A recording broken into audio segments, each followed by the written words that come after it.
Welcome to another episode of Team Anywhere, where CEOs, leaders, and experts at building teams, companies, organizations, and amazing cultures share how to lead from anywhere in the world. I'm your co-host on the East Coast, Ginny Bianco-Mathis. And I'm your co-host on the West Coast, Mitch Simon.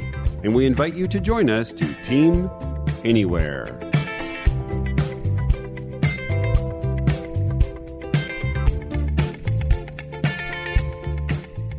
Do your team members want accountability? Yes, in fact, they do. But are you brave enough to create an agreement with them and then hold them accountable to that agreement? Such agreements lead to trust, progress, and conversations of consequence. Join us today to hear Monte Pedersen, principal of the CDA Group, whose promise is to deliver business freedom one organization at a time. Hello and welcome to another episode of Team Anywhere. I'm your co-host on the West Coast, Mitch Simon, and on the East Coast, our fabulous co-host, Dr. Virginia Bianco-Mathis. Ginny, how are you today? I am very good today. Actually, we have some sun here on the East Coast a little bit.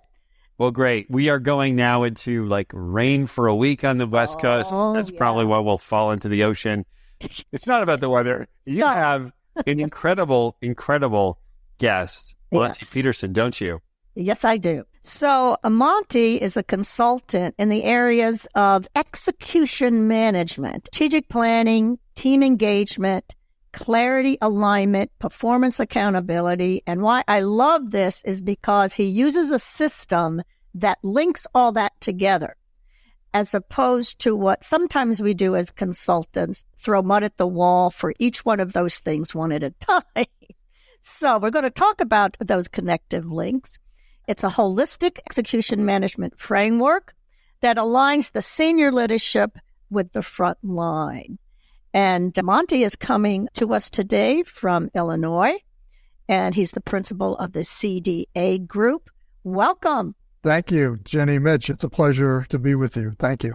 So we're going to start with a question, which is, what have you learned over the last 2 years because of this incredible social experiment that we have all been a part of in the work world? That's a really amazing question, because I think maybe for the first time in forever, everybody has sat down and collectively thought about what the pandemic has kind of done to us. I mean, it was that profound in terms of its impact. And I'm kind of the opinion that there was a pretty significant sea change kind of on its way pre-COVID. And that was largely driven by, I would say, the latter part of Gen Xers, millennials, and now, Gen Zs. Mm-hmm. They were creating, I think, significant change in the way, an old line baby boomer like me looked at things. And so the pandemic obviously accelerated that. And, I think we started to think more like, millennials and Gen Zs are thinking now, in terms of, is this all worth it? Is this what I should be doing? After all this time, what's it work? To answer your question, I think that this change got here a lot faster. So work from home and job flexibility. Prior to the pandemic, it was something like 46% of all jobs were done by people who could work in a hybrid fashion, right? They could work in the office, they worked on the road, or they worked from home. So we weren't talking about a large percentage of, 50% of the jobs aren't, you have to be in person, right? Manufacturing or retail based or what have you. So realistically, I think it sort of ironed it all out and said, okay, these are all the jobs that, we can work with some level of flexibility from home. We're going to find those. We're going to do those. And, we're going to probably continue to work that way, until, something else comes along. But I'm really big on this idea of what millennials have done, because they just, I think we had opened our eyes. We just weren't willing. They just weren't willing to do things the way previous generations had done them. And, they were willing to not basically, take professional work. If they worked for somebody who didn't invest in their development or give them an idea what they were going to be doing, I'm just going to drop out. They left, yeah. I'll work in the gig economy till I figure out what I'm going to do, or I'll take what I was trying to do with you and I'll do it better. Yeah, excellent point. Yeah, so you've got this pervasive attitude. So if I took that down to me personally, and I know I'm moving on here, but the biggest takeaways were we could do things virtually that we didn't think we could do. And in my work especially, I was really tied to the idea that I've got to be on site with the clients 3 or 4 times a year. And I still think that's very, very important in terms of growing the relationship and, solidifying that. But we figured that we could still get a lot done virtually. And pre-pandemic, I was basically a domestic-based business. Now I have clients overseas.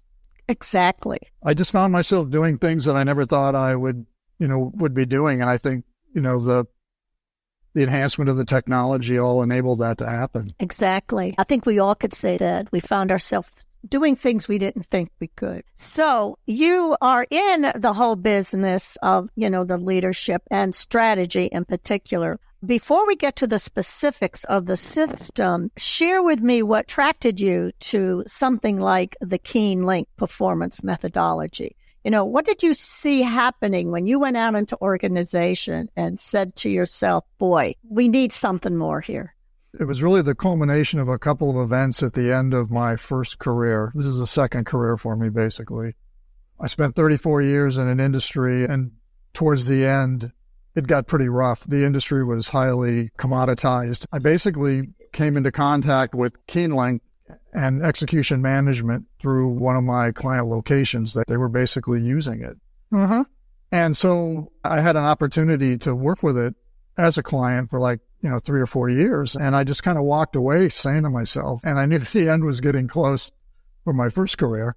If I would have had this when I was managing all these people and had all this responsibility, I could have made a much larger, more significant difference. Yes. For organizations and for people. So my exit plan for my first career happened. It took me a whole 2 weeks to decide, hey, I'm going to start a business and I'm going to focus on helping organizations and doing what I couldn't do when I was. Yeah. Because I didn't know.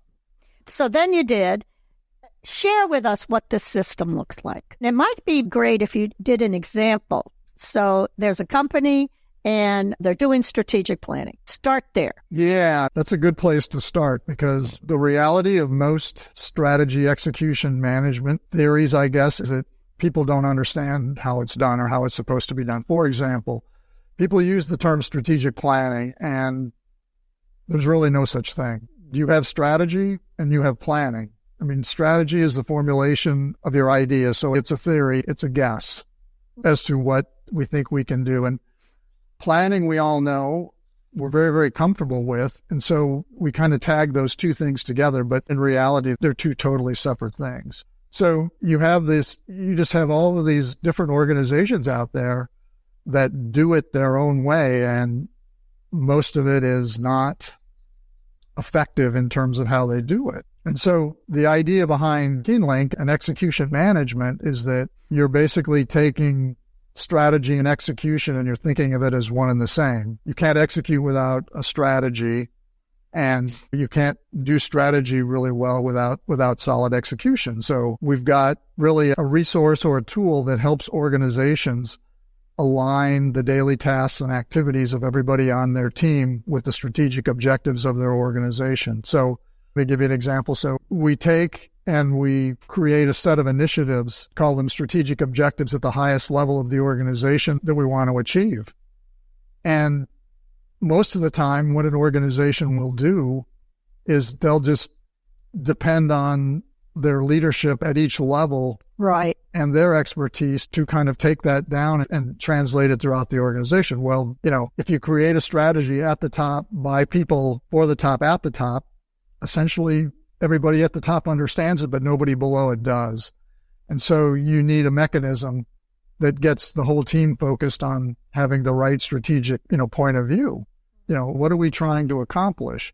And so what KeyneLink does is it effectively translates the strategy throughout the entire organization. It has a built-in feedback loop. So we're just not, in traditional strategy execution terms, we're just not dictating to the people what it is they have to do. We're basically saying, okay, these are the initiatives that we've established for this year. What do you see as your part? What do you think you can contribute? How can you contribute to these?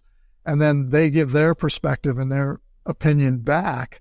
And then that obviously fills in gaps of information and informs leadership on what's happening at their level. So basically that level, once they understand that, they'll develop a set of initiatives that make solid sense to their people, right? You're not talking about the language of the C-suite leadership. You're talking language at their level. So this is how we're going to contribute. And so we'll create initiatives and then we'll write goals for those. Yes. You hit the point where then it goes to the individual, right? So every individual then has to have, you don't call it a job description necessarily, but here's what I have to do on this job. That's right. We outline expectations through something that we call a performance agreement. Mm-hmm. And a performance agreement is nothing more than a collaboratively developed document or an agreement between a manager and a direct report that lays out their expectations. And there's 3 components to it. We tell them primary job responsibilities, what does the organization count on you doing in order for you to be successful in your job? And then goals and tasks, and then a schedule of progress meetings that take place every 30 days. There's the key. Yeah. So we're managing people at an individual level. So when we go back to the department and say, okay, here's the initiatives, let's write goals for each of these individuals that will drive the success of that initiative that supports the strategic objectives of the organization. And so it's really a choice cascading model. By every level you go down, you're basically creating initiatives that make sense to those people that tie back into what you're doing and that contribute to the overall success of the organization. So everybody gets on the same page. I love that. And that explains to me the technical side of it, because to me what you described is that's how most quote unquote strategic plans are supposed to work. And of course they don't, and they break down, et cetera, et cetera. All right. So now you have this system that creates the right conversations. Is that correct? That is correct. It's the most powerful thing about it, Ginny, is that it's a collaborative communication framework that creates conversations of consequence. Yeah, that's cool. So every 30 days, we're sitting down. And again, a performance agreement is a partnership. So we're basically taking that individual direct report, we're managing them effectively, we're managing them individually, but we're also giving them a partner and saying, this person is invested in your success. And it's up to the 2 of you to work together to accomplish this. So that's cool. Yeah, because it's very, very powerful when you have a manager basically saying, if this person fails, I fail. My question is, I'd really like to understand, I like the way you're calling it a performance agreement. And so the agreement is what the direct report, what his or her job responsibilities are, goals and tasks, progress meetings. So what is the agreement on the manager side? What does the manager agree to in that agreement? The manager agreement comes from the development of the agreement. So basically, nothing gets on a performance agreement without the consent and approval of both people. So they actually have to agree. So you have the benefit of the manager who's basically saying, okay, this is the job. This is what we really need. Are you comfortable doing this? Is this something that, you think you can achieve? The nice thing about performance agreement development is that a manager can't sit there and dictate to somebody what it is that they'll do, and they get no pushback, right? So basically, the beauty of it is once this agreement is approved and enforced, basically they're saying, okay, we're aligned here. We can get this done. I'm going to achieve these goals. These are my day-to-day responsibilities. I'm going to work hard at those and do a great job at them. But I fully expect, to accomplish the things that we've established in this agreement. And that's what drives the departmental success and, starts adding up. Well, you shared something else with me, or I read it in the materials. Then it has this whole other level. If we start talking about, so what's the benefits of all of this? You got a system, right? And now you have these right conversations. And then you get to, how does the leader really cause engagement and demonstrates empathy? I think you had 4 questions that they all need to learn to get comfortable with asking. What you're referencing, Ginny, is the cultural component of KeyneLink and the process that we use. And it's really, really important. I mean, if we just looked at execution and said, this is how you can solve every problem in business, right? We'd have no problems, right? Right. But the reality is you need some elements in place if you're going to do that successfully. Culture is one of them. obviously having high levels of emotional intelligence, practicing psychological safety. I mean, there are just some things, that are inherent in the process. So the way the progress meeting is designed, it's to build trust and respect between that manager and the direct reports so they can open up and have those conversations, because you want people telling you if there's a problem, right? Right. If somebody's struggling at home, you don't necessarily want to assign them to a major project team at that time, right? You kind of want to help them through. So we try and keep this cultural element front and center inside the process. And one of the ways we do that is through something that we call core behaviors. So when you look at the foundational elements of most organizations, everybody has mission, vision, core values and guiding principles and so on and so forth. But we use 4. We use mission, vision, core behaviors, and we use strategic initiatives. But the difference between a core behavior and a core values are largely aspirational, and they're more for the benefit of the organization, whereas core behaviors are kind of, we define as the minimal behavioral standards for everybody on the team. So they apply to everybody. And so inside the progress meeting, we rate and measure how people are adhering to the level of core behaviors. And that's an every 30-day opportunity to keep culture front and center, with your people, and talk about if competitiveness or good judgment, or if you have a core behavior centered on those areas, somebody's not living up to that, you're calling them out every 30 days. You're having that, hard discussion with them. All right. That's how you get at it. So that is part of the discussion also in terms of achieving goals. That's right. You're not being collaborative enough, or you're not building trust with the other 2 people on the team. That's right. One of the beautiful things about our system is that, and I tell this to CEOs and senior execs who enlist us, you're going to surface every problem and issue that you have. If you do it right, you're going to surface every problem and issue that you have inside this organization. That's right. So be prepared.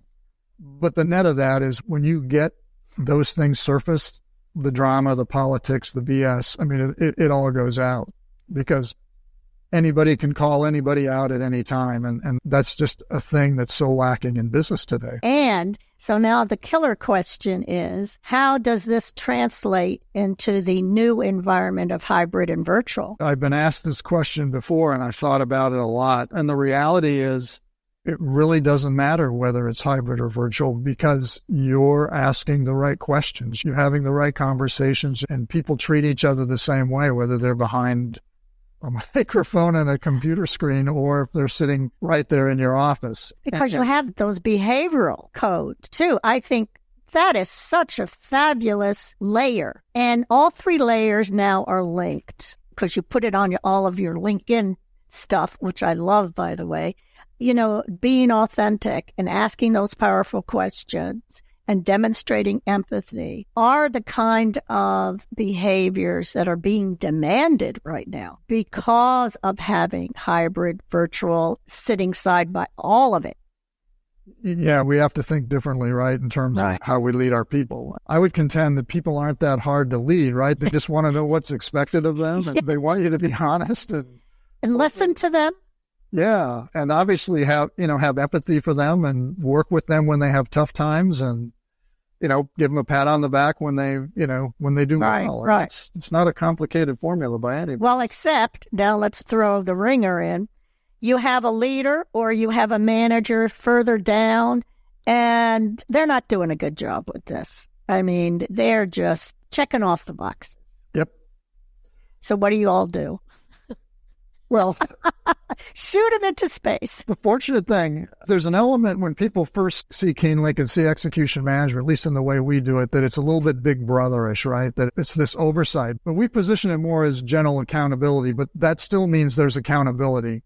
Mm-hmm. And so one of the inherent advantages in the system is that everybody has a manager, right? And so if that manager is being mechanical, let's say, and they're not using the system correctly, they're going to get called out on it. And the thing that we see is if people don't want to be accountable, they usually leave the organization. Mm-hmm.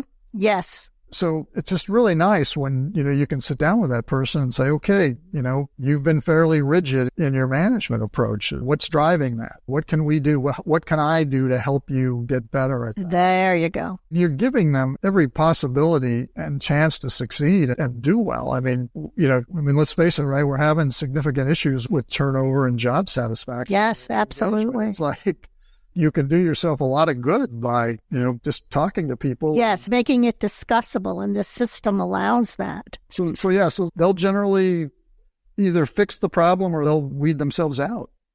I'm drawing this to a close. How do you enter an organization? How do you, quite frankly, engage them to say, wow, this is something we need? Because I can see some CEOs saying, nah, no thanks. The two words I'd use to describe how we onboard people is very carefully. Because what I find is you get leaders who are very enamored with the process, and they love the process, they want the process, but they don't want to participate. You're right. You all do it. It's a great thing. Go ahead and do it. Yeah, I'm going to have my admin here. We go to great lengths. I have this process I call it an executive pilot, where I go to the CEO and I say, okay, if you're going to do this, this is what I need from you. And it's basically, we do it over 4 to 5 weeks, mostly to accommodate a CEO schedule, but I need 10 to 12 hours of your time over the next month. And I'm going to take you through the process of execution management from end to end. You're going to experience everything that you're going to expect of your people. And we're going to build your performance agreement, and then we're going to go share it with your people. All right. All right. That's fantastic. Yes. That does two things. One, it tells them whether this is the right process for them. Right. And there have been some that have, chosen to, disband at that point. But it also tells me whether or not I want to work with them. That's right. Because I'm getting too old and long in the tooth here to work with organizations that, that don't want to help their people succeed. I would rather not waste their money and have them waste my time. I would rather work with somebody who wants to help. It can make this thing really, really successful and do good for them and do good for their people. Exciting. Monte, how can people get in touch with you? Probably the two easiest places. My website, the CDA Group, is at www.clarifydeployachieve.com. That's what CDA stands for. Terrific. And then the other way is on my LinkedIn site, Monte Pedersen. Pedersen. I post it every day. I'm pretty easy. I know. I love it. I don't know where you're getting your stuff, but I keep making copies of those charts. Fabulous, really. Thank you. Oh, you're welcome. I appreciate that feedback. Mitch.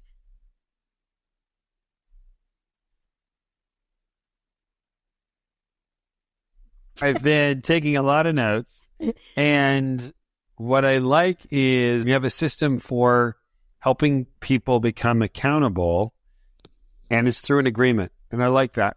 I like the fact that it's through an agreement and it's not one-sided.